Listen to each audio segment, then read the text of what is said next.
Oui, c'est dispo en replay. Mais il y a quelqu'un qui est en double et qui crée de l'écho, donc je pense qu'il faut se mettre au mute pour Fermé. l'instant. Micro. Oui. Hmm, alors, ok, bienvenue à tout le monde.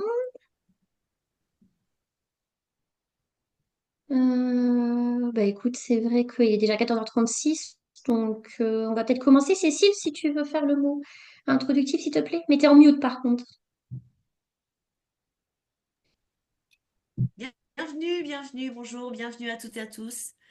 Donc bienvenue à ce webinaire qui est animé par Marie, qui est à nos côtés, Marie-Alexandrine Truchassou de With My Expat Compass, en collaboration avec Expat Pro, qui est le réseau des spécialistes de l'expatriation. Alors Marie, aujourd'hui, Marie elle est experte en mobilité internationale depuis plus de 15 ans. C'est déjà le postulat de départ, ce qu'il faut savoir.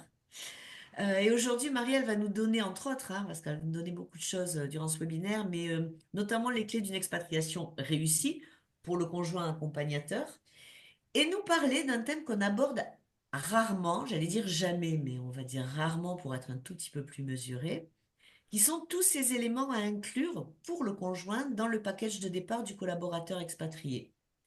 Donc j'espère que Marie, tu vas nous donner aujourd'hui, c'est quelque chose dont on avait discuté ensemble en se disant, bon, bah, sur le conjoint, il existe déjà pas mal d'interventions, pas mal d'articles, pas mal de... Mais en revanche, on ne parle jamais, quasiment, de tout ce qui peut être négocié auprès de l'employeur au bénéfice du conjoint expatrié et notamment de sa vie professionnelle. Donc, j'espère que tu vas nous donner un peu toutes les clés, tous les outils, et puis peut-être toutes les façons aussi d'aborder ce sujet avec l'employeur de celui qui part, peut-être même avec celui qui part, avec son conjoint, pour voir comment on peut, au mieux en tout cas, préparer ce départ pour le conjoint expatrié. Je te laisse la parole, Marie. Super, merci beaucoup. Alors, je vais faire une petite présentation quand même rapide avant d'aborder le cœur du sujet. Donc, je suis Marie Truchassou et je suis experte en mobilité internationale depuis plus de 15 ans. J'exerce principalement en conseil aux organisations en tant que DRH à temps partagé sur des problématiques d'expatriation ou parfois en tant que responsable DRH d'un pays en particulier. J'ai été expat en Inde pendant 5 ans chez Atos où j'ai géré les problématiques d'expatriation à grande échelle pour des gros volumes et pour des régions, en particulier India, Middle East, Africa, mais aussi l'Asie. Au jour d'aujourd'hui, je m'épanouis à faire du conseil aux organisations, mais aussi depuis janvier 2024, je fais du conseil aux personnes physiques expatriées ou futures expatriées. Parce que pour moi, c'était important d'avoir un impact positif et aussi d'aider les salariés qui souvent se retrouvent très très seuls dans ces problématiques, l'appréciation de ces problématiques d'expatriation. Et j'espérais pouvoir être une chance en étant une HR by their side, comme j'aime bien dire, dans la mesure où je les aide à apprécier leur situation, à savoir quoi négocier. Alors, c'est important de savoir quoi négocier, mais c'est aussi surtout important de savoir comment le négocier, comment le présenter, comment faire en sorte que ça soit perçu positivement, que ce soit pas juste perçu comme une shopping list qui des fois peut le faire complètement flipper les RH, surtout en termes de coûts. Il y a quand même une certaine méthodologie. Et c'est vrai que Cécile a raison parce que je me rappelle lors de notre premier entretien pour que je rentre dans Expat Pro, de suite, le sujet des conjoints était venu entre nous. Pour moi, le sujet des conjoints a toujours été très important parce que bon, je pense que je suis un peu une féministe, non assumée, mais quelque part un peu féministe. Et surtout, quand j'avais été en expatriation en Inde, j'avais rencontré beaucoup de femmes conjointes. Malheureusement, l'Inde est un pays assez complexe pour trouver un travail et assurer sa carrière professionnelle quand on est conjoint suiveur.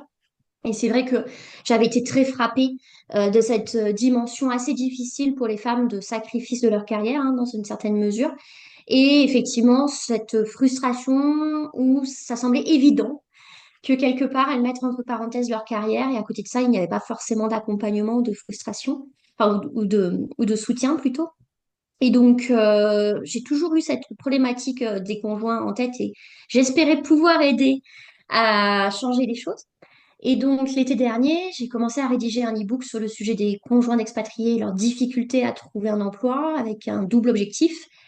donner la voix aux conjoints d'expats, parce que je trouve qu'on ne leur donne pas assez la parole. Souvent, il y a le filtre du conjoint principal vis-à-vis des RH qui fait que leur témoignage, leur ressenti, leur expérience n'est pas forcément, euh, on va dire, rendu à 100% au RH, donc ils se rendent pas forcément compte de ce qui se passe. Et l'autre point pour moi qui était important, c'était de toucher les RH en partageant des histoires, en partageant des conseils et en les confrontant, on va dire, à la situation des conjoints d'expatriés. Donc, cette première e-book a été géniale, a été plutôt bien reçue. Et puis là, avec Delphine, mon assistante, on a travaillé très très dur. On cravache toujours parce qu'on n'a pas complètement fini, mais on fait une deuxième version. Et cette présentation aujourd'hui, c'est un petit aperçu du contenu de cet e-book V2 parce que on va parler de la négociation, mais aussi et surtout d'un accompagnement sur toute la durée de l'expatriation. Parce que bien souvent, les RH, ils se focalisent sur accompagner le conjoint avant le départ, suite à l'arrivée, donc les quelques semaines, quelques mois suivant l'arrivée. Mais après, en fait, le micro est lâché, on ne fait pas forcément de suivi et une grosse étape qui est en général mise de côté de manière très significative, c'est le retour. Donc aujourd'hui, l'objectif, on va revoir ensemble, faire un point de situation. J'espère que repartirez avec des clés, des approches pour échanger, on va dire, avec vos conjoints, mais aussi avec les RH pour essayer d'améliorer votre situation. Et aussi, effectivement, au fur et à mesure de cette présentation, donc elle va être peut-être un petit peu longue, je pense qu'elle va être un peu plus qu'une heure, mais je vais essayer de vous partager des expériences RH que j'ai pour vous donner des exemples concrets de situations et de comment aborder la négociation avec votre RH, parce que des fois, en fait, c'est aussi une question de comment présenter les choses pour optimiser ses chances d'avoir une réponse positive. Donc, on va commencer.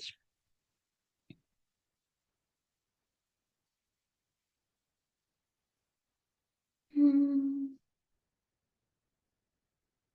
ok, je pense que vous devez voir la présentation, ça devrait marcher.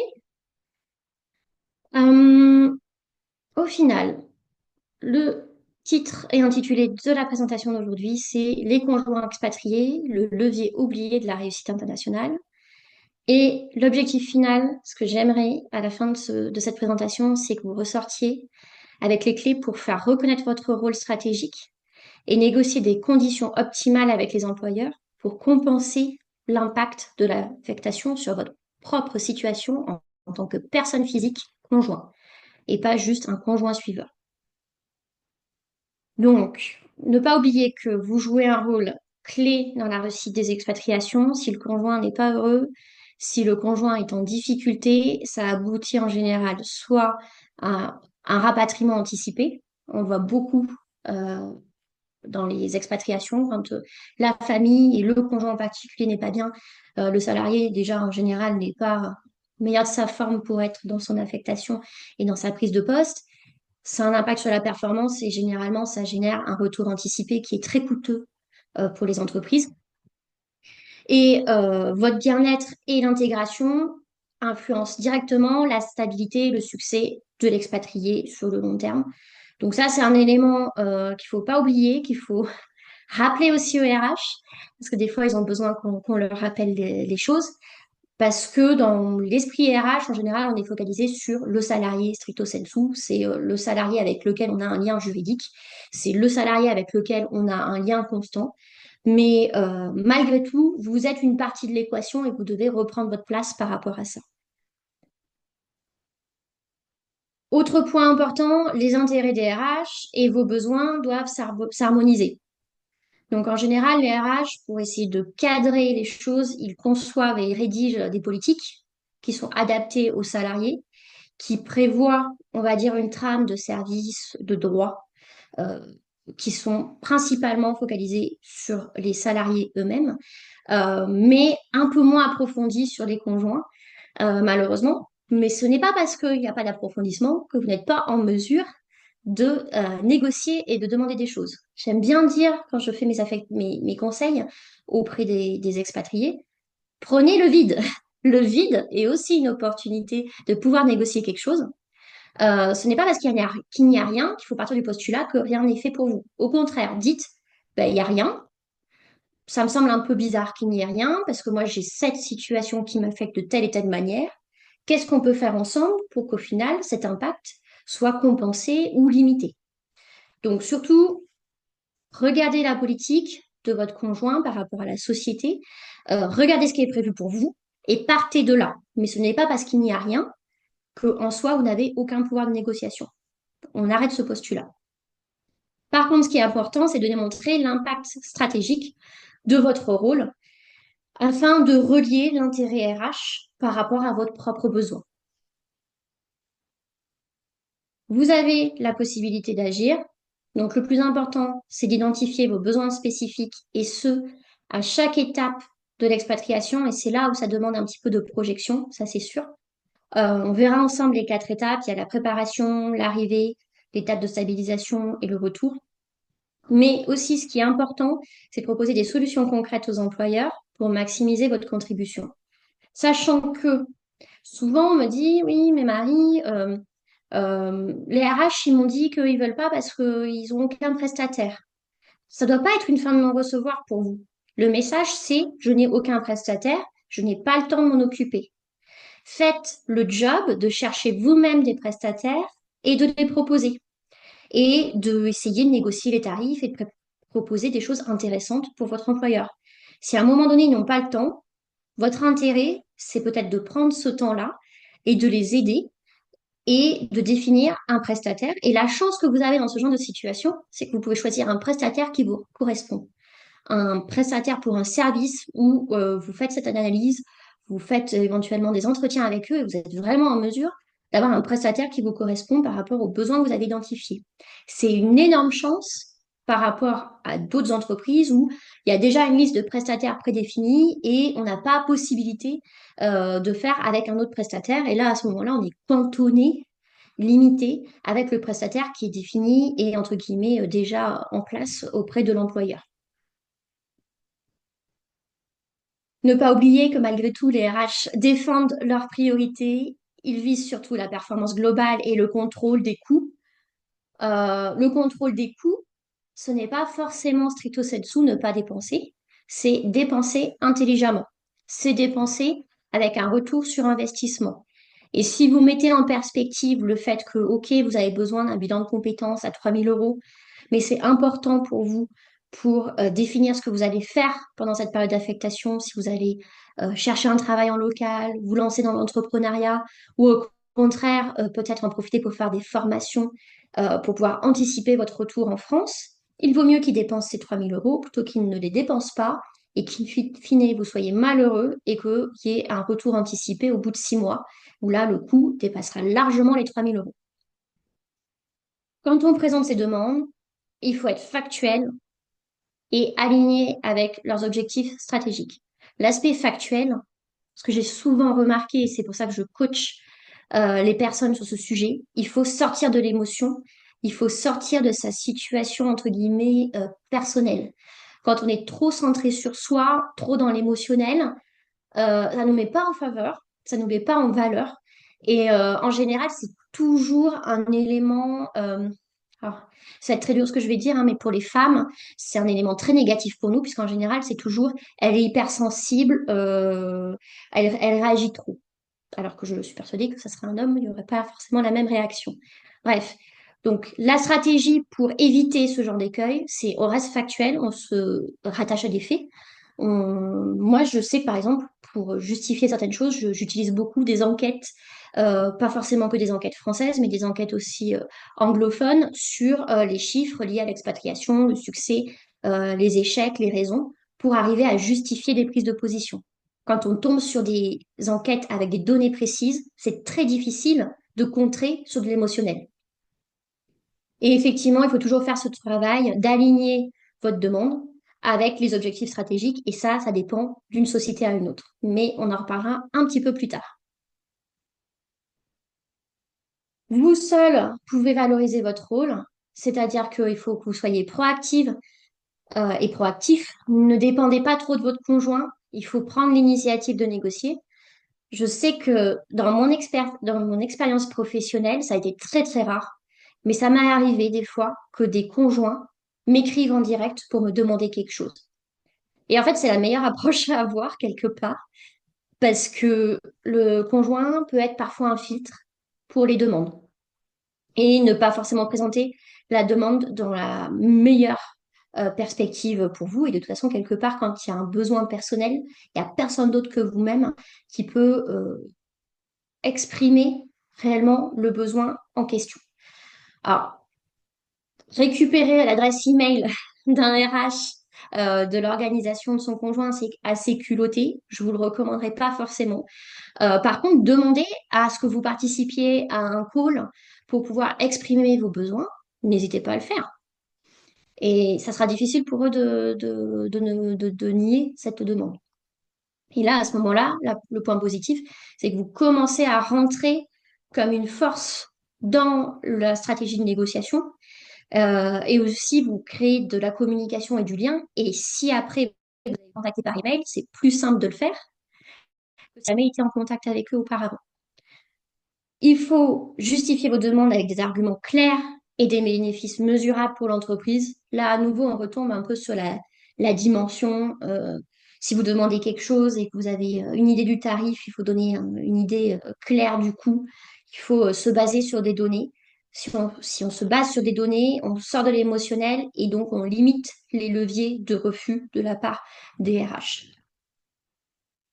Donc, avec ce webinaire, pour moi, à la fin, j'aimerais bien que vous ayez compris le rôle stratégique et que vous sachiez vous mettre en valeur. Ça, c'est important et c'est un peu le préalable et c'est même une question de mindset.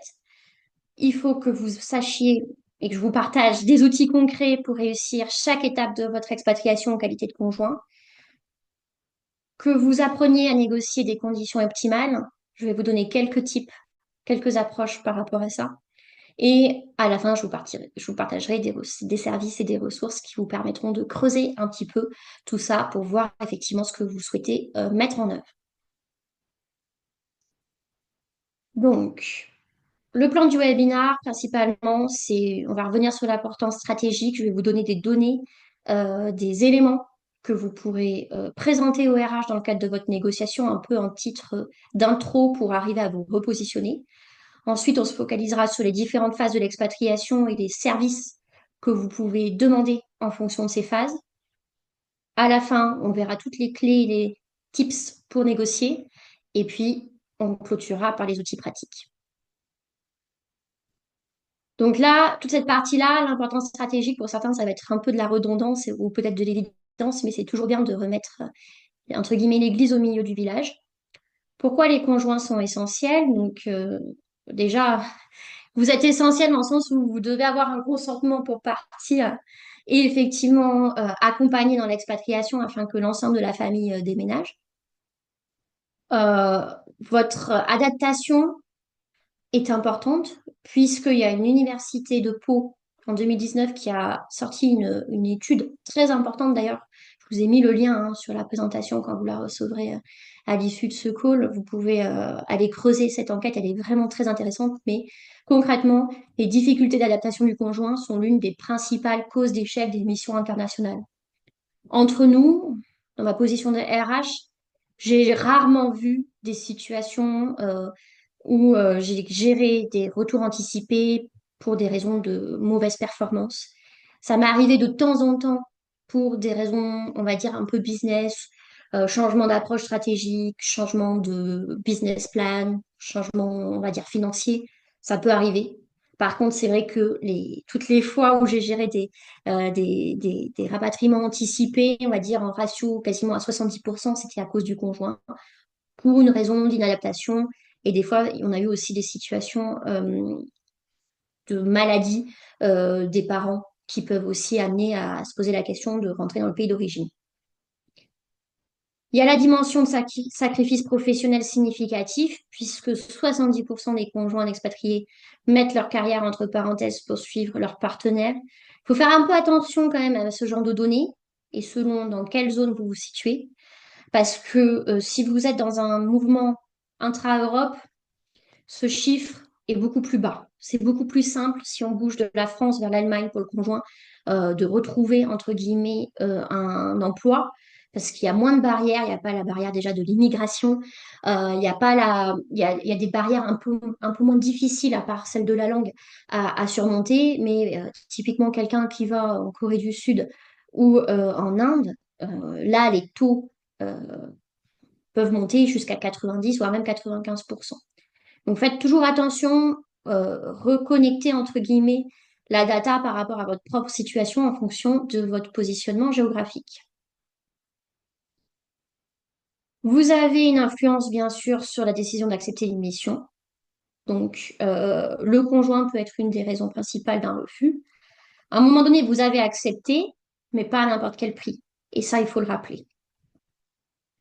Un soutien familial solide favorise l'adaptation de l'expatrié et améliore sa performance professionnelle.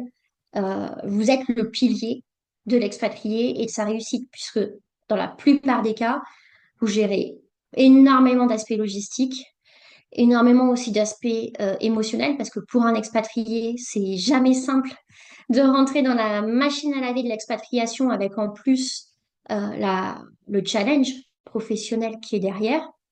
C'est une vraie chance. Moi, je vous le dis parce que je suis partie en célibataire en 2015 en Inde. Euh, Ne pas avoir de conjoint m'a beaucoup manqué parce que le soir, je n'avais personne avec qui échanger sur ma journée et qui me permette de prendre de la perspective sur ce qui s'était passé et comment je pouvais naviguer cette période assez complexe de la courbe de l'expat. Donc, par rapport à ça, n'hésitez pas à vous valoriser comme un soutien indéniable et un vecteur de réussite. L'expatriation échouée, c'est un coût sacrément élevé. Donc, pour vous donner une idée, les échecs d'expatriation, donc échec d'expatriation dans le sens en général retour anticipé, ça coûte aux entreprises entre 2 à 3 fois le salaire annuel de l'expatrié. Et tout ça pour différentes raisons, mais principalement les frais de recrutement, remplacement, les coûts de réinstallation et les pertes de productivité. Et aussi, ce que j'ai pas indiqué dans cette présentation, c'est que plus l'expatriation dure, plus l'employeur, en termes de coûts, a la possibilité de récupérer et de compenser financièrement l'investissement qu'il a fait pour les coûts de départ et les coûts de retour. Donc, si vous avez une expatriation trop courte, en général, ils ne rentrent pas dans leurs frais vis-à-vis du coût total de l'expatriation. Donc, ce qui est important, par rapport à cet élément-là, c'est toujours évaluer le coût des mesures d'accompagnement et mettez-les en perspective avec le coût annuel d'un échec d'expatriation. Je pense qu'à un moment donné, si votre conjoint gagne 100 000 euros et que vous demandez un accompagnement à 2 000 euros, voilà, il y a de quoi. 2 000 euros, c'est pas grand-chose par rapport effectivement si on se réfère au coût d'un échec d'expatriation.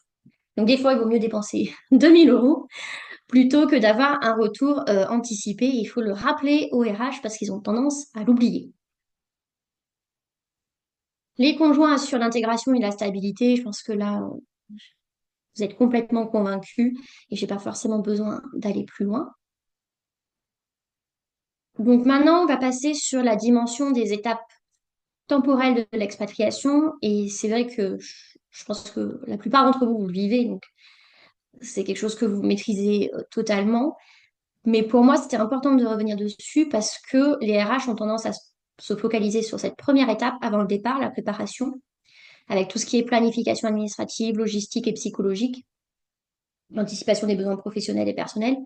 Parce qu'en fait, leur objectif, c'est que vous partiez. Leur objectif, c'est d'avoir le visa. Leur objectif, c'est que tous les papiers soient faits et que le départ se passe au moment le plus opportun, selon si une date de départ a été définie. Et n'importe quel caillou, entre guillemets, euh, dans la machine peut générer un retard qui peut avoir un coût. Donc, c'est vrai qu'ils sont en général assez focalisés sur le fait d'avoir tout en place pour que vous partiez. Mais vous, en tant que conjoint, c'est pas que la planification administrative et logistique, mais il y a aussi une certaine préparation psychologique qui est souvent énormément mise de côté. Il faut que vous réfléchissiez avant de partir aussi, qu'est-ce que je vais faire de cette période d'expatriation? Sur l'arrivée, les RH en général on va dire, vont faire un check-in pour savoir si vous êtes bien arrivé, s'il n'y a pas trop de problèmes pour rechercher un logement, pour vous installer. Mais on va dire que le soutien est assez limité sur cette période-là. Selon les entreprises et les politiques, il y a une assistance plus ou moins poussée sur l'aspect des logistiques, découverte du pays, intégration. Et c'est vrai que pour vous, c'est surtout une période où vous vous adaptez au nouvel environnement et vous gérez tout ce qu'il y a à gérer. Mais ensuite, il y a deux étapes euh, énormément mises de côté par les RH et tellement mises de côté qu'en fait, j'ai pas forcément grand-chose à dire sur le type, on va dire, d'accompagnement qui peut être mis en place et qui est, on va dire, générique au niveau RH. Mais pour vous, la période de stabilisation, c'est aussi une période d'intégration culturelle et sociale avec la mise en place d'une routine et du maintien de l'équilibre familial. Le retour, la dernière étape, euh, pour vous, génère une réadaptation culturelle et une réinsertion professionnelle et la gestion des émotions liées au choc culturel inversé, qui est souvent, on va dire, minoré par les RH en général. Alors, il y a toujours ce postulat et cet a priori de se dire, bah, tu rentres à la maison, ça va être facile. Donc, les phases d'adaptation de l'expatriation, si on les reprend, vu que c'est un processus constant de transformation, ça vous impacte et ça impacte le bien-être personnel et familial. Je pense qu'il y a déjà quand même d'autres prestataires qui ont dû vous en parler par rapport à ça. La courbe de l'expat un peu classique, avec effectivement la période de lune de miel et d'excitation avant départ, avant, on va dire, la confrontation à la réalité et la difficulté de l'adaptation et de l'ajustement de soi avant d'arriver à nouveau dans une dynamique plus positive qui permet une intégration et un certain épanouissement. Donc, désormais, on va reprendre les phases de l'expatriation et je vais essayer d'identifier avec vous ce que je vous conseille pour chaque étape. Donc, pour la préparation, pour moi, ce qui est important, c'est que vous anticipiez, vous structurez votre démarche, notamment avec un énorme travail sur l'identification de vos besoins. Que vous listiez vos priorités personnelles et familiales. Est-ce que vous souhaitez prioriser la continuité de votre carrière, la scolarité, le logement, l'accès aux soins? Est-ce que vous souhaitez rajouter d'autres priorités afin de définir vraiment quel est le cadre que vous souhaitez donner à votre expatriation? Et que vous réalisiez une auto-évaluation. Qu'est-ce qui est indispensable? Qu'est-ce qui est, entre guillemets, du nice to have? La vraie difficulté dans cette, on va dire, évaluation, c'est que des fois, on a du mal à anticiper parce qu'on ne connaît pas forcément le pays d'affectation. Donc, pour moi, c'est une étape du processus que vous initiez avant le départ, mais que vous devez continuer, en particulier pendant toute la période, on va dire, de l'arrivée sur place, et ça peut même des fois continuer et perdurer sur la période de stabilisation. Il faut que vous rédigiez un argument clair où vous vous appuyez sur des chiffres ou des études montrant l'impact des conjoints sur les succès des missions. Donc là, ce que je veux dire par là, c'est que par exemple, si pour vous, l'emploi, la continuité de votre carrière est très importante, mais que l'employeur de votre conjoint ne prévoit rien, avant même de partir, il faut que vous abordiez le sujet, que vous disiez, ben, qu'est-ce que vous faites pour moi? Il ne faut pas attendre d'être parti. Il faut commencer à... Et ça devrait être même un élément de négociation avant même la signature du contrat, idéalement. Donc faites attention parce que des fois, le timing pour la signature des contrats est très rapide. On soumet au salarié et une semaine après, doit avoir dit oui. Idéalement, si vous voulez optimiser vos chances de négociation, il faut soulever vos besoins qui ne sont pas pourvus avant même la signature du contrat pour que ces besoins, s'ils sont acceptés par les RH, qu'ils apparaissent comme un engagement idéalement dans le contrat in fine.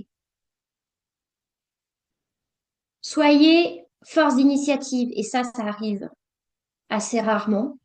Euh, Demandez à être inclus dans les briefings et les mails pour mieux comprendre les implications de l'expatriation. Par défaut, les RH envoient les invitations pour les présentations de package d'expatriation uniquement aux salariés, mais il est vrai que le salarié peut tout à fait demander à ce que son conjoint fasse partie de ce briefing pour avoir également l'explication.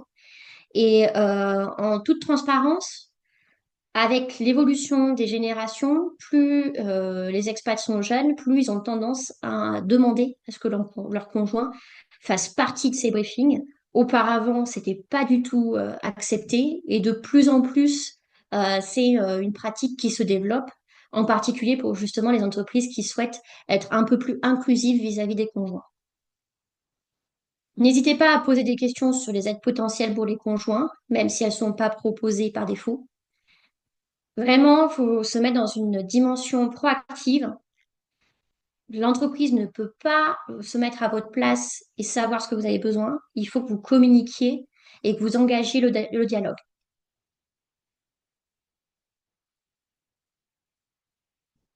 Quelles actions concrètes faire? Donc, il faut que vous proposiez des solutions réalistes à l'entreprise. Donc, par exemple, négocier des formations interculturelles pour vous préparer à l'intégration, si ce n'est pas prévu. Demander des soutiens financiers et organisationnels pour des cours de langue adaptés, si ce n'est pas prévu. Il y a vraiment tout un tas d'actions et de services qui peuvent être mis en place, on les verra après. Mais en termes de communication, il faut que vous soyez réaliste, mais aussi flexible sur les modalités de mise en œuvre. Par exemple, une grosse boîte comme Total, si vous demandez un service spécifique, ils ont les équipes, ils ont le volume, ils ont l'expérience qui fait que vous pouvez commencer à être peut-être un petit peu frustré si au bout d'un mois, rien n'a été fait. Par contre, vous êtes dans une petite PME-PMI qui est en train d'ouvrir une entité en Inde et vous êtes la première famille à débarquer en Inde, ben, si vous avez besoin d'un soutien local, par exemple euh, pour l'intégration, la formation interculturelle indienne et que ça n'a pas été prévu ou anticipé et qu'ils ont du mal à vous répondre, c'est aussi parce que peut-être qu'ils n'ont jamais sélectionné de formation interculturelle et que c'est très très difficile de trouver une formation interculturelle solide sur ce pays-là et qui puisse être faite dans la localisation où vous êtes. Donc il faut être réaliste et flexible et avoir conscience que des fois certains éléments environnementaux peuvent avoir un impact sur les modalités de mise en œuvre et donc il ne faut pas forcément être toujours trop pushy. Et anticiper l'impact sur votre carrière et votre parcours professionnel, effectivement, de manière générale. Donc là, par rapport à ça, il faut que vous réfléchissiez à vos options et vous en avez plusieurs. Le maintien d'un emploi à distance pendant l'expatriation, on le verra plus tard, mais c'est une option qui existe. Si votre position est télétravaillable, vous pouvez éventuellement demander à votre employeur de pouvoir faire du télétravail à l'international. Il y a un organisme qui s'appelle Holyworking qui permet de faire du télétravail à l'international pendant 1 an. Alors, c'est limité dans le temps, mais l'avantage, pendant 1 an, vous avez le temps de voir avec votre employeur si eux peuvent vous recruter en local, s'ils ont une entité, trouver une autre solution pour vous recruter en local. Ou si ce n'est pas possible, ça vous laisse 1 an pour rendre votre profil intéressant sur le pays en question et faire vos recherches d'emploi en toute sérénité. Et 1 an, c'est aussi 1 an où vous êtes payé, entre guillemets, au salaire français. Donc ce n'est pas négligeable. Donc ça, c'est une première option qui est en général très peu connue des conjoints d'expatriés et même, j'ai envie de dire, très peu connue des RH tout court. Bien sûr, vous avez l'option de rechercher un emploi en local. Autant prendre l'opportunité de vous former ou de développer de nouvelles compétences. Il y a aussi des personnes qui en profitent pour euh, entamer tout un processus de réflexion par rapport à leur carrière et voire même faire un changement significatif, voire une réorientation.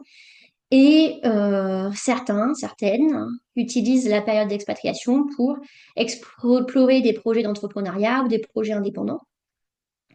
Et honnêtement, sachant que l'entrepreneuriat est quand même quelque chose qui n'est pas forcément très très simple à lancer, c'est pas forcément une mauvaise idée. Et l'avantage que je dis toujours sur l'entrepreneuriat quand on est en expatriation en tant que conjoint, c'est qu'on bénéficie aussi du réseau d'expats qui est quand même très fort et très puissant et qui des fois peut développer beaucoup d'opportunités. Donc ça, c'est vraiment euh, les 5 options principales, entre guillemets, de votre champ des possibles dans le cadre de votre réflexion que vous pouvez avoir avant le départ ou même après en cours d'affectation. Quand vous avez bien identifié votre choix et votre approche, il faut que vous identifiez les actions nécessaires en fonction de vos choix, bien sûr, et pour rechercher des prestataires pour vous accompagner. Ça peut être par du coaching, des formations, réseautage local, et vous identifiez les coûts. Pour moi, je suis très très claire sur une chose. En tant que conjoint suiveur, vous vous retrouvez dans cette situation où vous êtes à l'autre bout du monde, à devoir réfléchir sur votre carrière, ses coûts, coaching, formation, réseautage local, accompagnement, whatever. C'est pas à vous, à titre personnel, à devoir les supporter. Idéalement, c'est l'employeur. Si vous étiez resté en France, vous auriez gardé votre petite routine et votre petite vie et une carrière, entre guillemets, comme sur une autoroute sans impact. Là, vous n'êtes pas dans cette situation. Il n'y a aucune raison que ça soit à titre personnel. Alors, je sais qu'il y a certains employeurs qui sont assez réfractaires, mais en fait, des fois, il faut aussi penser un peu comme Jean-Claude Duss. Sur un malentendu, ça peut marcher. Donc, il faut demander, expliquer, redire les choses, parler effectivement, comme on a indiqué précédemment, des problématiques d'expatriation, hein, où vous n'êtes pas heureux et au final il y a un retour anticipé et un surcoût. À un moment donné, vous aider dans votre démarche d'ajustement de carrière pour à hauteur de 5 000 euros, c'est pas non plus grand-chose. La plupart des entreprises, quand elles font des accompagnements de ce type, le budget varie entre 10 000 euros et 15 000 euros, pour vous donner une idée. Les petites PME seront plus à hauteur de 5 000 euros. Soyez proactifs. Donc là, c'est un peu une répétition par rapport à ce que je vous ai dit auparavant, mais vraiment, prenez les devants pour structurer votre parcours, réfléchir, maximiser les opportunités professionnelles pendant l'expatriation. L'expatriation n'est pas forcément un sacrifice, tout dépend comment on l'appréhende et quelles actions on prend. Mobilisez vos propres ressources, ne soyez pas trop dans l'interdépendance vis-à-vis de l'employeur. Donc, recherchez les organismes, les associations qui offrent des programmes interculturels. Contactez les autres expatriés dans votre future destination pour recueillir leurs conseils. En général, c'est une mine d'or. Et cherchez vous-même les prestataires pour les services que vous avez identifiés afin d'être force de proposition. Souvent, les employeurs disent, ben, moi, j'ai pas de prestataire, je sais pas à qui demander pour faire une fin de non-recevoir. Si vous arrivez avec des propositions, ça sera difficile de dire non sur ce motif-là. L'autre point important, qui est un point souvent mis sous le tapis pour les expatriés, que ce soit les expatriés classiques, salariés, mais aussi les conjoints, c'est la santé mentale. Donc, idéalement, réfléchissez à intégrer des programmes d'accompagnement adaptés. Parce que des fois, ça peut être une phase de transition assez difficile, encore plus quand il y a tout ce questionnement par rapport à sa carrière et qu'est-ce qu'on va faire suite à ces expatriations. Donc moi, j'aime beaucoup le travail qui est fait par la Fondation Ecosali, qui accompagne les expatriés sur l'aspect santé mentale. Et en plus, le gros bonus de ce programme, c'est que si vous prenez un programme d'accompagnement avec eux, ça finance un programme pour une personne travaillant pour une ONG et exposée à l'international. Donc typiquement, Médecins du Monde, ce genre d'ONG qui ont des expatriés qui sont affectés dans des pays un peu difficiles. Si vous prenez un programme pour vous, ça finance pour une personne de cette ONG. Outre alternative, trouver un soutien psychologique adapté. Donc, il y a des psychologues qui font les consultations à distance. Il y a des plateformes comme Doctolib. Moi, personnellement, ça m'a beaucoup manqué. En plus, à l'époque, il n'y avait pas Doctolib. Discuter de ces difficultés quand on n'est pas dans sa langue maternelle, c'est quand même assez compliqué. Donc, c'est vrai que c'est toujours quelque chose que j'essaye de promouvoir au maximum. Et vérifier aussi, parce que souvent, ça peut être des soutiens qui peuvent être pris en charge par la mutuelle de votre conjoint. Donc n'hésitez pas, parce qu'au final, le coût peut être neutre pour vous. Faire des rencontres, c'est vraiment une priorité. Et donc, dès les premiers jours, engagez-vous activement dans des rencontres avec des expatriés et des locaux. Et ça se prépare avant de partir. Idéalement, connectez avec des groupes d'expatriés. Il y a plein de groupes WhatsApp, des groupes Facebook. Faites des premiers contacts. Essayez de savoir quand il y a le prochain café ou café expat ou déjeuner expat pour que dès la première semaine, vous soyez en mesure de participer à ces événements et à vous intégrer. Donc moi, je vais vous parler rapidement euh, de ma propre expérience de VIE sur la phase de préparation, et notamment sur le fait que de mon côté, la préparation a été pas forcément bien préparée. J'ai juste eu droit à une formation interculturelle assez limitée. Et ça a été un gros boomerang pour moi quand je suis arrivée sur place, parce que on m'a souvent dit, tu es experte en mobilité internationale, tu vas te débrouiller. Donc j'avais aussi cette problématique-là. Mais en réalité, quand je suis arrivée sur place, j'ai été confrontée à toutes les difficultés logistiques. Et en particulier, j'étais la première expat à arriver dans ce pays. Donc j'étais un peu le cobaye. Donc ça, c'est un élément à prendre en compte. Mais c'est pas parce qu'on est cobaye que notre expérience doit être complètement dégradée et que c'est normal que notre expérience soit dégradée. Euh, En termes de non-préparation à l'arrivée, on n'a pas anticipé le fait que j'avais besoin d'un chauffeur.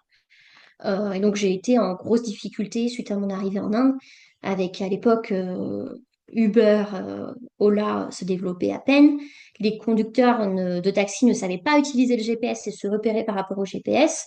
Je les contactais, je calais mon ride et en fait, ils m'appelaient, ils me parlaient en marathi parce qu'ils ne parlaient pas anglais, on n'arrivait pas à se comprendre et j'attendais pendant 45 minutes que mon chauffeur arrive. Donc, c'est ce type de choses qui peut être un gros caillou dans l'expérience et qui, notamment quand on est dans la courbe de l'expat, peut vraiment rendre les choses difficiles. Il faut, quand il y a un problème qui émerge, il faut en parler très rapidement et le résoudre assez rapidement. La vraie difficulté, là, c'est que les RH, si vous avez besoin d'aide, si vous avez besoin d'un service, les RH ne seront pas au même rythme que vous, ne seront pas forcément en mesure d'être réactifs. Et donc, c'est là où la manière de présenter votre demande est très importante pour arriver à avoir effectivement une réponse positive assez rapide. L'arrivée. Donc, l'arrivée dans le pays, je pense que vous connaissez les défis suite à l'arrivée. Je ne vais pas forcément trop m'étaler sur cette partie-là.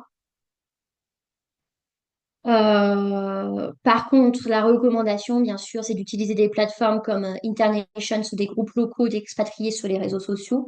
Mais j'ai souhaité en parler parce que je voulais aussi faire un warning. Ce genre de plateforme est super intéressante pour avoir des retours d'expérience, mais c'est des retours d'expérience par rapport à leur propre situation. Et souvent, j'ai des expats qui sont venus vers moi en me disant, oui, mais sur Internations, on a dit ci, on a dit ça, et je pense que c'est applicable pour moi. Sauf qu'en fait, la situation de la personne était très particulière et dans les faits, ça ne s'appliquait pas. Faites extrêmement attention à ce genre de ressources. Typiquement, la fiscalité, ne demandez pas à quelqu'un sur Facebook son avis sur votre fiscalité. La fiscalité dépend d'éléments de fait. C'est un fiscaliste ou un RH qui se connaît en fiscalité qui peut apprécier vraiment votre situation. C'est pas Julien qui est parti 2 ans en Inde qui pourra vous dire si vous êtes résident ou non résident ou résident non ordinaire. Non. C'est un vrai métier, c'est une vraie expertise. Ne vous mettez pas en difficulté à croire des choses qui sont écrites sur Internet pour des personnes par rapport à une situation particulière. Je le vois aussi de plus en plus sur les conseils sur les visas, sur des groupes de WhatsApp d'expats où chacun pose ses questions. Moi, j'ai tel visa, je veux faire ci, je veux faire ça, qu'est-ce que vous me conseillez de faire? Ben, des fois, en fait, faut payer quelqu'un pour avoir le meilleur conseil possible pour être en pleine compliance et ne pas générer de risques. Donc faites attention, c'est toujours une source à ne pas négliger, mais il faut aussi prendre du recul par rapport à ça. Et sur certains éléments, il faut faire confiance à des experts parce que ce n'est pas forcément la meilleure source, on va dire, en termes de fiabilité. Et par contre, je trouve que le pouvoir de recommandation dans les réseaux d'expat est très très fort pour les recommandations de prestataires. Et en général, ça vous facilite la vie d'une manière très significative. Donc, n'hésitez pas à demander aux autres expatriés les contacts et les réseaux et les recommandations qu'ils peuvent avoir. Prenez les devants dans la négociation, c'est-à-dire que demandez un budget pour l'installation si un budget est non prévu, notamment pour le logement temporaire, les frais de déménagement. J'ai encore des personnes qui me contactent au jour d'aujourd'hui, qui sont envoyées dans un pays, alors souvent c'est un contrat local, c'est pas un expat pur, mais qui n'ont aucun budget d'installation. Ils arrivent sur place et après avoir payé 5 000 euros d'Airbnb le premier mois et être confrontés à la difficulté de trouver un logement, sont dans la difficulté, ah ben, je ne peux pas encore payer 5 000 balles pour un deuxième mois en attendant de trouver un logement.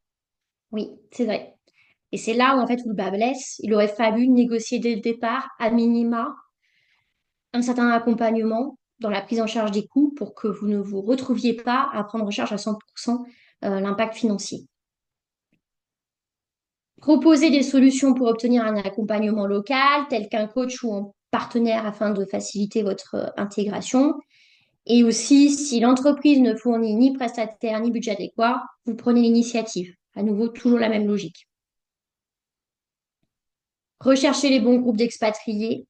Donc là, rejoignez des associations, les clubs, participez à des événements, c'est très important. Connectez-vous au niveau des réseaux professionnels, surtout si vous avez une dynamique de vouloir chercher un job en local, bien sûr, pour explorer des opportunités de carrière. Mais même si vous ne cherchez pas, pour moi, avoir l'opportunité dans un autre pays d'être en contact avec des gens qui ont beaucoup de compétences, qui ont beaucoup de réseaux, ça peut être un atout significatif également au retour sur lequel vous pouvez jouer. Le carnet d'adresses, on n'en parle pas assez pour les recherches d'emploi, mais le carnet d'adresses, c'est un levier énorme. Et si à un moment donné, à votre retour, vous candidatez pour un poste peut avoir une exposition au pays d'où vous venez, le fait que vous ayez un carnet d'adresses bien rempli sur ce pays en question peut être un énorme atout. Et puis même à titre personnel, ça peut être aussi intéressant. N'hésitez pas, même si vous n'êtes pas dans une démarche de chercher un job, de toujours créer des contacts et de garder les personnes dans votre réseau. Et idéalement aussi, ce qui est bien, c'est identifier des mentors ou des personnes ayant vécu une expatriation similaire. Ça se fait beaucoup pour les expats, ça se fait très peu pour les conjoints. Je trouve ça dommage que les entreprises et les organisations le suggèrent pas pour les conjoints également, mais je trouve que c'est le genre de mesure qui coûte pas grand-chose, mais qui peut changer quand même beaucoup. Soyez actif dans votre recherche d'emploi. Donc bon, je pense que vous voyez où je veux en venir. Mettez à jour votre CV pour l'adapter aux attentes locales. Recherchez les entreprises internationales ou locales ouvertes aux talents étrangers. Surtout, n'hésitez pas. Il y a aussi, et ça peut arriver, certaines boîtes qui font l'effort de proposer un job aux conjoints expatriés. C'est rare, mais ça arrive. Et il y a aussi certaines boîtes qui font un vrai effort d'activer leur réseau pour essayer de partager le profil dans les entreprises françaises qui sont basées dans le pays, pour essayer de pousser le profil éventuellement à trouver une opportunité de carrière en local. Donc, n'hésitez pas aussi à être proactif vis-à-vis de ça. Ils peuvent le faire spontanément, mais vous pouvez aussi demander à en bénéficier. Et en soi, c'est pas une démarche qui coûte de l'argent stricto sensu. Ça prend un petit peu de temps, c'est vrai. Mais vous pouvez demander des introductions via les contacts de l'entreprise de votre conjoint ou par rapport à votre propre employeur, vous pouvez également proposer des solutions comme le télétravail international ou des missions en freelance. Parce que ça, c'est la vraie problématique pour la plupart d'entre vous, quand vous aviez un emploi en France avant de partir, vous êtes obligé soit de démissionner, soit de vous mettre en congé sabbatique ou à suspendre votre contrat. Le télétravail à l'international peut être sponsorisé par votre employeur. Ça coûte beaucoup d'argent parce qu'il y a beaucoup de frais légaux à mettre en place et aussi ça peut générer des surcoûts en termes de sécurité sociale et d'impôts. Après, il y a l'autre option, c'est de vous mettre en freelance et de facturer votre employeur comme si c'était un client. Il y a certaines sociétés qui le font et pour certaines personnes, ça permet de, entre guillemets, assurer la continuité de la carrière. Donc, soyez proactifs dans vos démarches et dans vos demandes à l'entreprise et soyez actifs rapidement puisque l'intégration et l'ajustement prennent du temps. Euh, Moi, par exemple, j'avais pas vraiment anticipé mon arrivée sur Pune et vu que j'étais toute seule, que j'ai dû prendre mon poste, je me suis un peu laissée prendre. J'ai recherché mon logement aussi toute seule. Je me suis un peu laissée prendre par le temps et j'ai mis quasiment 2 mois et demi avant d'être en contact avec le groupe de Français. D'autant plus qu'en termes de localisation, mon travail était localisé à quasiment 2 heures et demie du quartier d'expat, Corrigan Park. Et pendant 2 mois et demi, au final, ben, j'ai pas réussi, j'ai pas eu le temps et puis j'ai pas réussi à connecter. Et je pense que ça n'a pas facilité du tout mon intégration et ma santé mentale sur les premiers mois. Donc vraiment, prenez action et aussi préparer l'étape de l'arrivée avant même de partir. Euh, Mettez-vous dans les réseaux. Enfin, ne faites pas ce que j'ai fait, de me dire j'attendrai, je verrai quand je serai sur place. Au final, c'est pas forcément un très très bon calcul, honnête. La phase de stabilisation. Donc ici, idéalement, vous devez maintenir votre équilibre personnel et professionnel. Vous avez la solution de maintenir un emploi via des solutions innovantes. Donc on en a déjà parlé, le télétravail international avec les services comme Holyworking qui permettent de continuer à télétravailler, mais depuis l'étranger. L'avantage de cette solution, c'est que, en fait, c'est pas votre employeur qui gère le télétravail à l'international, c'est Holyworking. Et souvent, c'est ça le showstopper pour les employeurs. Vous venez les voir en disant, ben, mon conjoint a une super opportunité dans tel pays, je réfléchis à partir. Tout de suite, c'est, ah, ça va être compliqué, ça va nous coûter cher, voilà. Holyworking, c'est vrai que c'est pendant un an, mais toutes ces objections sont levées, puisqu'en fait, ça ne génère quasiment pas de surcoût pour l'employeur. Aucune démarche administrative, c'est eux qui gèrent tout. Et au final, l'avantage, et ça c'est un élément aussi important à leur dire, c'est que vous les prenez pas au dépourvu. Et pendant ces un an, s'ils sont pas en mesure de pouvoir vous proposer quelque chose de plus pérenne, forcément, la relation va s'arrêter, mais ça leur laisse un an pour trouver quelqu'un pour vous remplacer. Et ça, c'est un point très important en termes RH parce que souvent, on est extrêmement pris par le temps et les processus de recrutement peuvent être très, très longs. Et c'est un vrai avantage quand on a ce temps de, entre guillemets, de prévenance qui permet de pouvoir choisir, pas se précipiter pour reprendre le premier profil, mais aussi de pouvoir planifier une transition vraiment la plus optimale. N'hésitez pas pendant cette période aussi à assurer un suivi continu des actions que vous avez engagées, comme les formations, les langues, l'interculturel, les bilans de compétences, formations, et de maintenir les contacts que vous avez établis avec les réseaux locaux professionnels, sachant que je ne l'ai pas précisé ici. Pour moi, maintenir les contacts, c'est aussi dans votre pays d'origine. En fait, il ne faut jamais couper le contact avec vos réseaux dans votre pays d'origine. Moi, de mon côté, j'ai toujours fait l'effort de garder contact avec mon réseau professionnel. C'est ce qui m'a permis, malgré mes 5 ans en Inde, quand j'ai décidé de me lancer en freelance, au retour en France, c'est ce qui m'a permis de pouvoir utiliser ce réseau pour trouver des missions et trouver des clients. Si je ne l'avais pas fait, j'aurais recommencé quasiment de zéro. Donc, avoir cette démarche et cette approche est extrêmement positive pour optimiser vos chances au retour. Donc, explorer les alternatives professionnelles. Si Holyworking, euh, on est au-delà de cette période, si un emploi local avec votre employeur n'est pas possible, envisagez des options comme le portage salarial ou les projets freelance. Donc le portage salarial, c'est ce qui vous permet de pouvoir exercer, avoir un contrat de travail français, pouvoir exercer dans le pays et pouvoir continuer à contribuer au régime français de sécurité sociale. Ça peut être très important, notamment pour la retraite. Par contre, faites attention, il y a beaucoup d'acteurs sur le portage salarial puisque c'est rentable. Et le portage salarial 100% français est très simple à gérer. Dans votre situation, c'est complexe. Et il y a des problématiques, notamment en termes d'imposition. Donc, il faut vous assurer de utiliser le prestataire qui est vraiment le plus réglo possible pour ne pas créer de risque fiscal pour vous. Pourquoi je dis ça?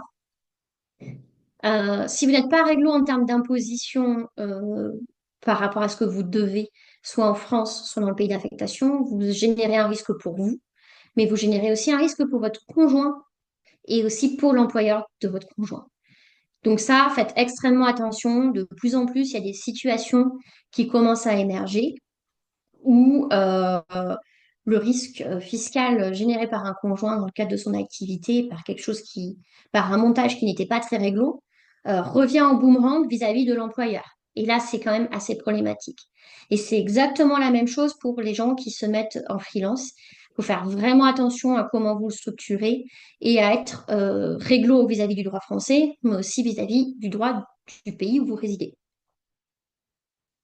Donc, c'est pour ça que le deuxième point est assez important, c'est qu'il faut que vous preniez en compte les implications légales, que vous analysiez les contraintes juridiques liées à ces statuts dans le pays d'accueil, fiscalité, visa, réglementation locale, et que vous fassiez appel à des experts pour évaluer les impacts légaux et administratifs. Sur ce point-là, je sais qu'il y a des messages sur des groupes Facebook, sur des forums où ben moi, je suis en business visa alors que je travaille depuis 15 ans et je me suis jamais fait gauler. Ben, fine. Mais le truc, c'est que de plus en plus, euh, il y a la digitalisation qui permet vraiment de tracer nos temps de résidence où qu'on aille. Il y a de plus en plus aussi les contrôles vis-à-vis de notre activité sur LinkedIn, nos adresses IP, les emails. Il faut être pragmatique par rapport à ça. On est fliqué de partout. Donc, ce qui pouvait passer il y a 15 ans passe de moins en moins. Et il faut que vous en ayez conscience et que si vous preniez le risque, que vous le preniez en pleine conscience. Donc, faites attention par rapport à ça, ce genre de conseils. Euh, euh, c'est un risque pour vous. C'est un risque aussi de vous retrouver éventuellement avec votre visa annulé et à devoir quitter le territoire. Et c'est un risque pour votre conjoint, mais aussi pour l'employeur. Et donc là, à ce moment-là, ça peut être assez complexe à gérer. Donc vraiment, faites attention à ce sujet-là. Et c'est pour ça que, en fait, vous imaginez bien, identifier l'impact légal, demander à des experts de vous aider dans cette appréciation, ça a un coût. Et c'est pour ça que pour moi, ces coûts doivent être supportés non pas par vous, mais par l'employeur. Et là, la démarche, c'est identifier les frais nécessaires, conseils juridiques, administratifs, proposer à l'employeur de votre conjoint de couvrir ses coûts, justifié par le fait que cette transition résulte directement de l'expatriation, et insister sur l'importance de partager équitablement les charges pour préserver votre équilibre professionnel si, on va dire, l'employeur n'est pas OK pour prendre en charge à 100%. Vous pouvez pas, enfin, il faut au moins arriver à avoir un 50%. Et à ce moment-là, on est plus dans un partage, entre guillemets, des charges, parce que certains peuvent dire, oui, mais au final, tu décides de faire un changement de carrière. euh, pour nous, c'est un peu perso, donc on n'est pas OK pour payer à 100%. Bah, à ce moment-là, utiliser cet argument-là pour arriver au moins à avoir 50% de prise en charge, c'est déjà ça de gagner. Mais sur les aspects conseils juridiques, etc., là, pour le coup, j'aurais une autre approche. Je dirais plutôt, bon, le risque, je veux l'anticiper, je vais être sûre d'être réglo par rapport à ce que je vais faire. Euh, mais vous êtes effectivement en effet domino éventuellement impliqué si je gère quelque chose mal. Ben, aidez-moi financièrement pour être sûr que tout soit réglo et qu'on soit tous sécurisés dans la situation et ce que je mets en œuvre. N'oubliez pas de tenter de démontrer que vous maximisez le retour sur investissement pour vous et pour l'entreprise. Et surtout, n'hésitez pas à vous faire aider pour négocier. Donc moi, de mon côté, j'aide en faisant les expat audits, où là, vous me partagez les éléments de votre situation. Je fais une analyse écrite. Si nécessaire, on peut faire aussi un peu en version coaching pour vous dire effectivement qu'est-ce que vous pouvez négocier et dans quelle mesure. D'autant plus que la négociation dépend en fonction de l'industrie, de la société, de l'employeur, des fois de la position du pays où vous êtes positionné. Donc, c'est vraiment une affaire d'expertise. Et je fais également des bilans de compétences expat pour les expatriés, mais aussi pour les conjoints, pour les accompagner dans leur démarche de réflexion sur leur carrière professionnelle suite à la situation d'expatriation.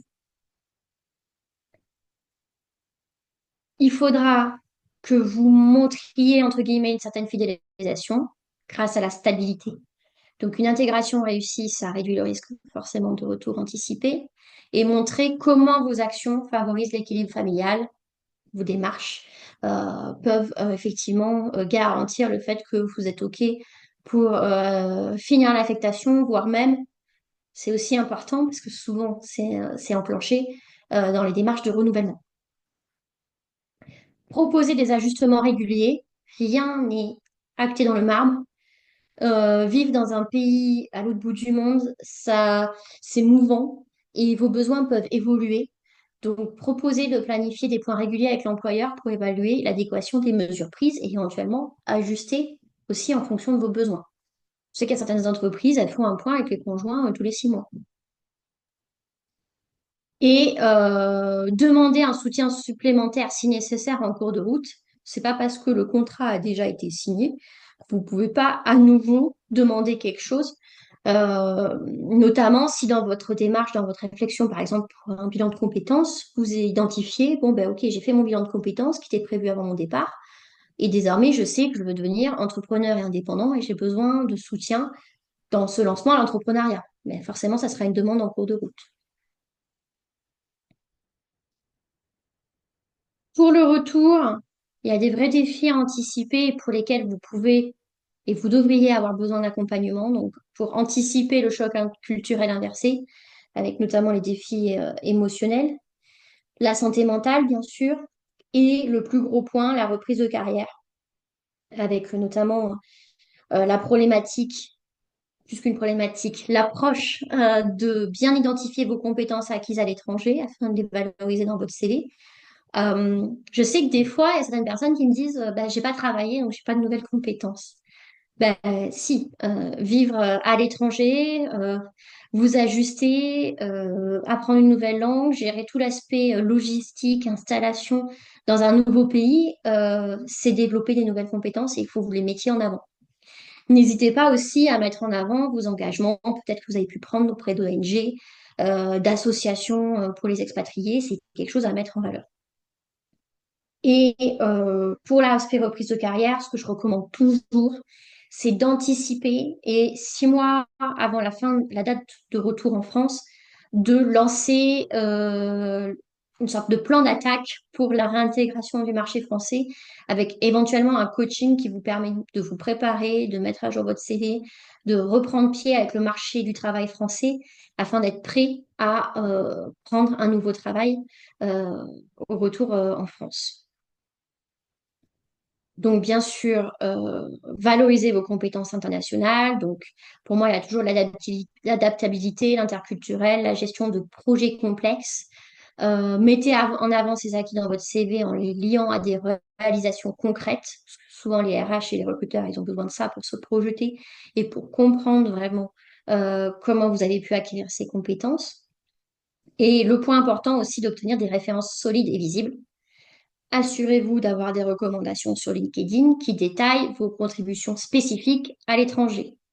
Alors, il y a aussi l'option de demander à vos anciens employeurs ou collègues de rester disponibles pour des références téléphoniques.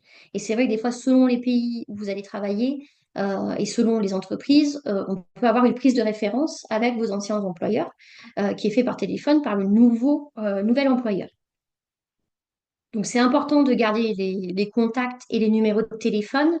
Après, d'expérience, ce que je peux vous dire, c'est qu'avec le temps, c'est très difficile de maintenir ce lien et ce contact et d'avoir le numéro de téléphone direct.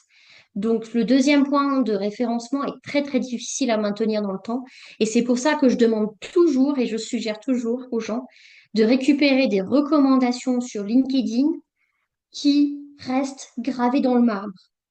Et après, le bonus, c'est d'avoir toujours effectivement le contact téléphone avec les personnes qui sont prêtes à témoigner, entre guillemets, sur vous si elles sont contactées. Mais vraiment, la priorité, c'est plutôt pour moi d'avoir quelque chose sur LinkedIn où ça reste gravé dans le marbre et les recruteurs peuvent le voir dès qu'ils vont voir votre profil. Et vous pouvez mettre aussi un lien depuis votre CV, bien sûr, pour représenter ces recommandations. Créer un portfolio, ça peut être aussi intéressant, notamment pour les réussites les plus significatives et atypiques réalisées à l'étranger. Je sais que récemment, j'ai conseillé à une personne qui s'était mise à faire de la photographie en Inde. Je lui ai dit, mais fais un portfolio de tout ce que tu as fait et puis montre aussi, parce que ces photos ont été reprises dans différents événements. J'ai dit, mais justement, dans ton portfolio, montre dans quels événements ça a été utile, ça a été représenté et c'est quelque chose qui fait que tu restes en mémoire et qui montre aussi que tu as utilisé cette période de manière positive. Donc, n'hésitez pas à être un peu créatif par rapport à ça. Utiliser des outils classiques de coaching carrière. Donc ça, je ne vais pas m'étendre, mais je pense que vous avez connaissance et conscience de ces différents outils. Bien sûr, il faut réactiver et mobiliser vos réseaux à nouveau de manière significative et de manière proactive. Et ne pas oublier, la plupart des opportunités de carrière au retour, c'est pas forcément les offres qu'on voit qui sont publiées, c'est surtout le réseau. Donc, on mise tout sur le réseau. Maintenant, on va aborder le point crucial des clés pour négocier. Et là, il y a 5 critères RH qui doivent structurer la manière dont vous tentez de négocier les points en votre faveur. Les entreprises, quand elles prennent des décisions, et en particulier pour des exceptions, elles ont des critères vraiment très précis en tête. Et si vous alignez votre demande sur ces paramètres, vous renforcez votre impact et vous maximisez vos chances d'avoir un retour positif. Donc, les 5 critères classiques, c'est la stratégie d'entreprise, l'impact et la rentabilité, garantir l'équité interne. Si on crée un différentiel, il faut qu'il soit justifié, mais qu'on, dans le principe, on garantisse une équité au sein de l'organisation. Le point qui émerge de plus en plus, l'harmonie locale, pas créer un différentiel trop significatif avec les salariés locaux. Et le dernier point, prévenir des précédents. Quand on fait une exception, on crée un précédent. Et en général, les RH, ils n'aiment pas les précédents. Donc, il faut vraiment cadrer votre négociation autour de ces priorités RH pour transformer vraiment votre demande. Le premier critère qu'on va aborder de manière plus approfondie, c'est la stratégie d'entreprise. Et en fait, la stratégie d'entreprise, en général, c'est la vision et les priorités de l'employeur. Pourquoi c'est important? Toutes les entreprises, elles considèrent la mobilité internationale comme un atout pour développer des marchés, renforcer leur présence globale et attirer les meilleurs talents. Et votre demande doit s'intégrer à cette dynamique pour être acceptée. Mais après, chaque entreprise a sa propre vision et sa propre priorité et sa propre approche aussi RH et de gestion, on va dire, des ressources. Il y a certaines entreprises, typiquement si on prend peut-être Google à l'époque de l'âge d'or, c'était une entreprise très axée employee care et qui offrait un scope d'accompagnement quasiment jamais vu sur tout ce qui était expatrié au recrutement internationaux. Vous allez sur une société plutôt du type comme Atos en France, le scope est très très limité d'accompagnement parce que c'est une entreprise qui est plutôt dans une stratégie de réduction de coûts. Donc en fait, votre entreprise, enfin l'entreprise de votre conjoint plutôt, est un vrai environnement que vous devez apprécier et ensuite intégrer dans votre démarche euh, de communication et de définition de ce que vous allez demander au RH. Donc, comment utiliser ce critère dans votre négociation? Il faut que vous montriez que votre requête contribue à la réussite de la mission d'expatriation et à la stabilité du collaborateur, que vous soulignez les bénéfices RH, amélioration des conditions d'expatriation, attractivité de l'entreprise, réduction du turnover international. Je vous ai mis un exemple concret. Euh, L'accompagnement du conjoint dans sa carrière, donc par exemple le soutien à la recherche d'emploi pour le conjoint, que ce soit par les solutions de outplacement, formation ou d'accompagnement professionnel. Ce qu'il faut parler, c'est que ça sécurise la stabilité familiale, réduisant les risques d'échec pour l'expatriation. Ça renforce l'image employeur en positionnant l'entreprise comme un acteur engagé sur la mobilité durable et que ça va favorise toute l'expatriation, garantissant qu'elle ne crée pas un déséquilibre professionnel pour le conjoint, pouvant générer éventuellement un retour anticipé. Un point de vigilance sur l'image de l'employeur, il faut faire un petit peu attention parce que Certains RH peuvent être un peu sensibles sur le fait qu'on parle d'image de l'employeur. Il y a une certaine susceptibilité par rapport à ça. Donc pareil, faire attention au choix des mots sur ce point-là particulier. Donc, concernant ce critère, plus votre demande est alignée avec la stratégie de l'entreprise, plus elle sera perçue comme une opportunité plutôt qu'un coût. Donc, il faut que vous vous entouriez des bons experts pour structurer votre négociation sur ce sujet. Et là, effectivement, la stratégie RH et business varie selon l'industrie, la localisation, l'entreprise et d'autres facteurs spécifiques et environnementaux. Donc, l'avantage de se faire accompagner sur ce point-là, c'est que avec un expert, vous allez décrypter la stratégie de votre entreprise et donc vous pourrez identifier les contraintes et les objectifs RH qui influencent les décisions. Surtout qu'en général, les experts sont assez au courant de quelles sont les tendances de marché et même les pratiques des différentes entreprises. Ça vous permet d'affiner votre argumentaire, transformer votre demande en un levier d'attractivité et de performance et d'adopter la bonne posture. Communiquer efficacement pour convaincre. Donc, l'objectif, c'est d'éviter un refus catégorique, de rester dans le factuel qui démontre une valeur ajoutée et d'anticiper les objections RH et proposer des alternatives adaptées. En général, quand j'accompagne les personnes sur ces sujets, j'anticipe aussi ce que, en tant que RH, on peut dire pour faire une fin de non-recevoir. Et là, c'est là où c'est un avantage stratégique pour vous, c'est que vous partez dans votre négociation en sachant si au final on me pose telle question, il faut que je réponde ça.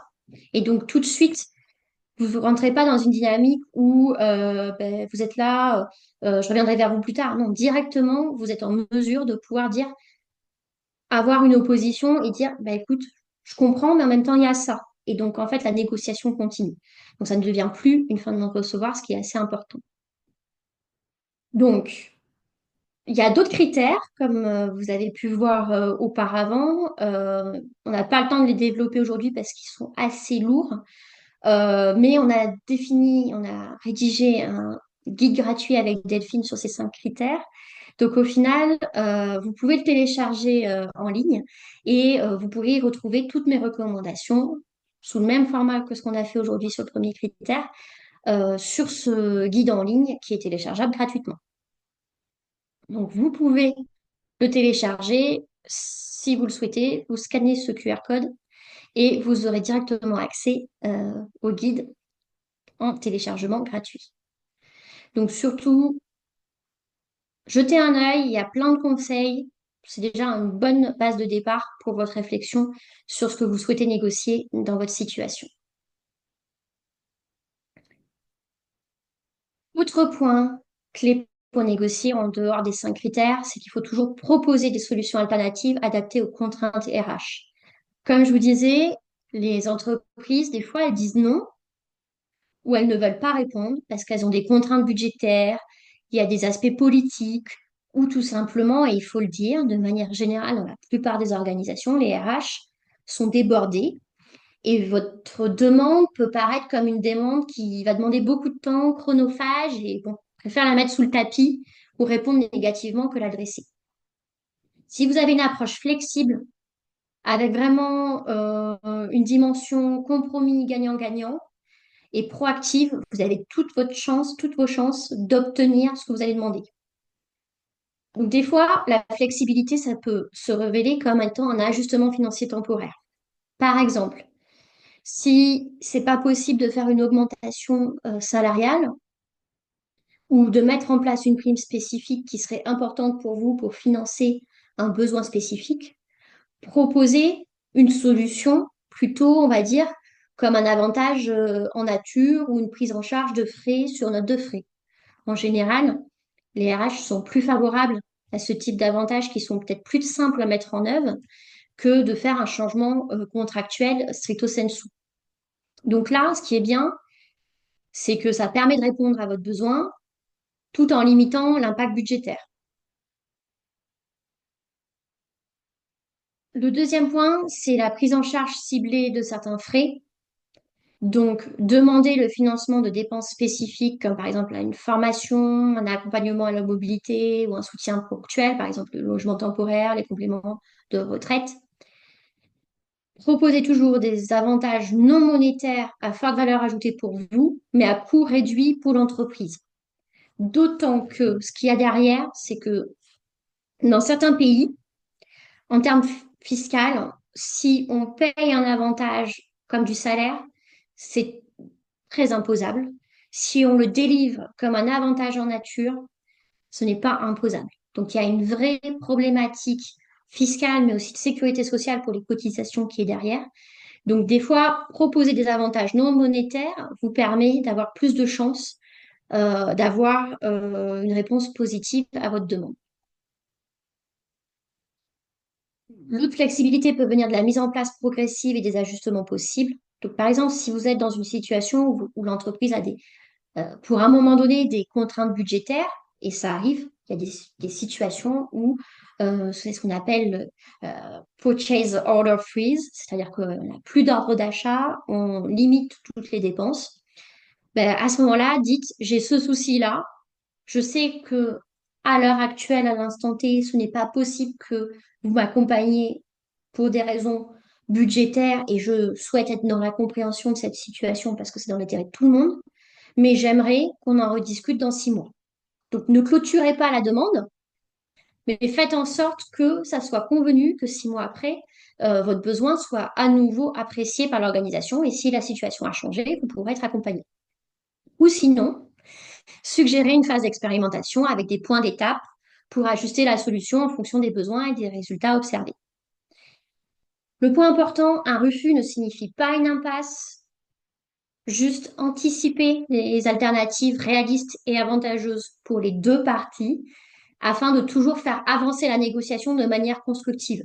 Si vous vous présentez comme quelqu'un qui effectivement est clair sur ce que vous voulez, mais à côté de ça, soyez dans une dynamique proactive et constructive et avec la considération des intérêts RH et de l'entreprise, la vraie clé, ça va être de garder, entre guillemets, la discussion et l'échange live. Et à un moment donné, vous avez le plus de chances, on va dire, de pouvoir convertir et d'obtenir, pas forcément l'intégralité de ce que vous demandez, mais une grande partie de manière raisonnable. Surtout si vous êtes dans une démarche de justifier et d'avoir une démarche assez factuelle et justifiable. Donc, les outils désormais, vous avez des ressources accessibles pour tout ce qui est conjoint. Donc, c'est vrai qu'il y a le guide gratuit qui a été rédigé avec des informations effectivement par rapport à ça. On peut vous accompagner sur les aspects bilan de compétences et développement de professionnels. Donc, moi, je fais des bilans de compétences en accompagnement dédié pour les expats, mais aussi pour les conjointes. Je peux faire aussi un soutien un peu plus, on va dire, one shot, dans le sens où je peux revoir votre CV, votre profil LinkedIn et vous aider à optimiser votre visibilité auprès des employeurs et des réseaux internationaux. Et je peux aussi, dans une certaine mesure, aider, si c'est nécessaire et si vous le souhaitez, pour partager votre profil auprès de réseaux dédiés qui pourront mettre, enfin, de manière à mettre en avant votre candidature dans un pays donné. Sachant qu'il y a aussi des réseaux, on va dire, de recruteurs et de chasseurs de tête dédiés aux expatriés sur lesquels je peux pousser votre profil. Et enfin, le dernier service qui est un petit peu nouveau que j'ai eu en tête parce que j'ai eu la demande, c'est le coaching d'entretien. Parce que souvent, pour les conjoints, c'est une vraie problématique, c'est se préparer aux entretiens en anglais. Alors, bien sûr, je le fais qu'en anglais, je ne peux pas le faire dans toutes les langues, mais je le fais déjà en anglais. Pour vous préparer du fait de réaliser votre entretien déjà en anglais, mais aussi de devoir ajuster votre posture, parce que selon si vous effectuez votre entretien aux US, en Asie, en Inde ou au Sénégal, la posture ne devra pas être la même, puisqu'il y a tout l'aspect interculturel qui doit jouer, et ça a un gros impact sur la stratégie RH et la méthode aussi de recrutement. Donc par rapport à ça, je peux assister pour une sorte de séance de coaching où en réalité je fais la DRH Vous faites le candidat et au final, vous ressortez avec un vrai galop d'essai et effectivement des recommandations de ma part pour vous préparer pour vos prochains entretiens. Donc, bien sûr, je fais l'accompagnement stratégique et pour la négociation. Je pense que vous l'avez compris. Je ne vais pas m'attarder dessus. J'espère que vous avez compris la valeur que je peux apporter par rapport à ça. Et effectivement, tout le reste, je vous en ai déjà parlé. Donc, d'autres solutions en termes de ressources et d'outils, Working. Donc là, pour moi, vraiment, c'est quelque chose que j'espère va être démocratisé. Et ce que j'essaye de faire, c'est d'en parler le plus possible au RH, qui gère des grosses populations d'expatriés, parce que pour moi, cette solution, dès l'enclenchement du projet d'expatriation, on devrait en parler aux conjoints pour que les conjoints puissent voir avec leur employeur si c'est possible de maintenir l'emploi avec Working. Parce que vraiment, pouvoir continuer un an de plus pour gérer votre réflexion sur qu'est-ce que vous allez faire pendant votre expatriation et voir avec votre employeur si quelque chose est possible en termes de recrutement en contrat local, c'est extrêmement important et c'est extrêmement novateur. Et un an, c'est quand même une période assez significative qui vous permet de trouver des solutions. J'analyse également les packages de rémunération des expatriés, ce qui me permet de vous conseiller sur l'offre en général, mais en particulier sur le scope d'accompagnement qu'il y a pour les conjoints. Et c'est vrai que ce qui est bien, c'est qu'à ce moment-là, ensemble, en fonction de votre situation, je peux apprécier et vous conseiller sur quels éléments éventuellement intégrer et demander en négociation additionnelle dans le cadre de l'offre d'expatriation. Donc j'aide aussi également en cas de renouvellement de retour ou pour les prochaines expats, parce que tous ces éléments-là, j'ai oublié de le dire, sont des moments de négociation au sein d'une vie d'un expatrié. Donc, si vous avez envie, chaque jour, je publie sur LinkedIn des articles plutôt mobilité internationale expatriée. Alors, c'est vrai, c'est principalement destiné aux RH, mais je trouve toujours intéressant de le proposer aux expatriés et aux conjoints parce qu'en fait, vous verrez un peu les dessous du décor et c'est toujours intéressant de voir. Et puis récemment, j'ai lancé sur Instagram un compte Instagram pour With My Expat Compass. Et ce qu'on va faire, ce qui est prévu avec Delphine, c'est une fois par mois, on va lancer la boussole à questions. Donc ça sera une boîte à questions où vous pourrez poser vos questions et je tirerai au sort 10 questions et je répondrai en direct. Pas en format écrit, j'essaierai de le faire en format facecam dans la mesure du possible, surtout si c'est des demandes un peu complexes. Donc, n'hésitez pas, ce sera l'occasion d'avoir un premier niveau de retour sur vos questions un petit peu personnalisées et ce de manière gratuite. Et puis, bien sûr, je compte sur vous si vous aimez le format pour le partager au sein de vos réseaux d'expatriés parce que je pense que ça peut être quelque chose d'assez sympa et d'assez novateur. Donc voilà, je vais arrêter le partage et puis s'il y a quelques questions, je vais les prendre.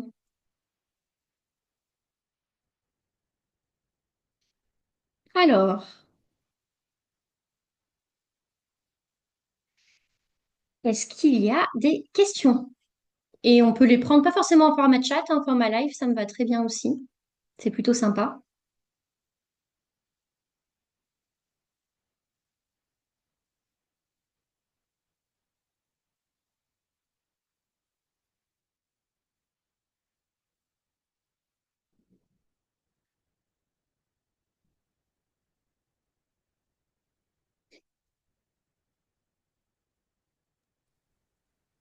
Pas de questions? La présentation était tellement Voilà. Ce que j'allais précise. dire, c'était exhaustif que ça nous laisse sans voix. De quoi? C'était tellement exhaustif que ça laisse tout le monde sans voix. Je sais pas si c'est ça ou au contraire si ça les a endormis. Moi, je pense pas. Je pense effectivement, ça mène peut-être aussi à réflexion et je sais pas, c'est aux personnes, enfin, les personnes qui souhaitent s'exprimer peuvent peut-être ouvrir leur micro s'ils en ont la possibilité. C'est vrai qu'il y avait peut-être beaucoup de contenu et beaucoup de points de réflexion et c'est vrai que Oui, tout ça à peut fait. amener à devoir avoir un certain temps de réflexion, j'imagine. Voilà, commentaire. Hmm.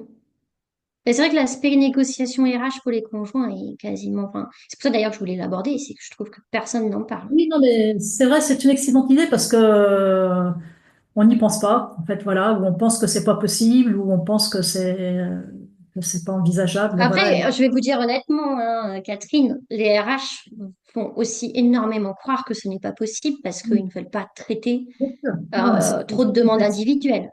Ça, il faut être Oui, réaliste par bien rapport à sûr. ça. Et comme vous le soulignez aussi, je pense qu'il y a des conjoints qui ne souhaitent pas, qui ne veulent pas nuire à leur conjoint qui est l'expatrié en disant son patron risque de ne pas apprécier, etc. Donc c'est assez complexe parce que ça met en jeu l'employeur, mais aussi le couple, la relation de couple en fait. Donc ça, c'est aussi un aspect Et des... c'est vrai, et c'est pour ça que j'essaye de aussi, j'ai essayé dans cette présentation de montrer comment négocier, essayer de le présenter positivement et aussi de sortir de l'élément émotionnel. Je pense qu'en restant dans du factuel, ça aide. Mais après, en toute franchise, si les demandes sont un peu complexes à gérer et que la discussion génère des difficultés au sein du couple, c'est en général un indice d'un problème un peu plus profond entre nous. Et voilà. Mais c'est vrai qu'après, il y a aussi le problème que c'est extrêmement difficile de tout anticiper et de pouvoir discuter de tout en amont avant de partir. Donc, il y a souvent beaucoup de choses qui émergent en cours de route et c'est pas forcément simple de traiter. Au final, il y a quand même beaucoup d'informations et beaucoup de changements à gérer en peu de temps. Alors, ce que je vous propose, c'est d'abord, je remercie effectivement tous ceux qui étaient là et Marie pour cet exposé encore une fois très intéressant. Peut-être qu'on peut couper l'enregistrement. Il y en a peut-être qui éventuellement seraient prêts à poser une question, mais en Oui, voie de report, comme on dit.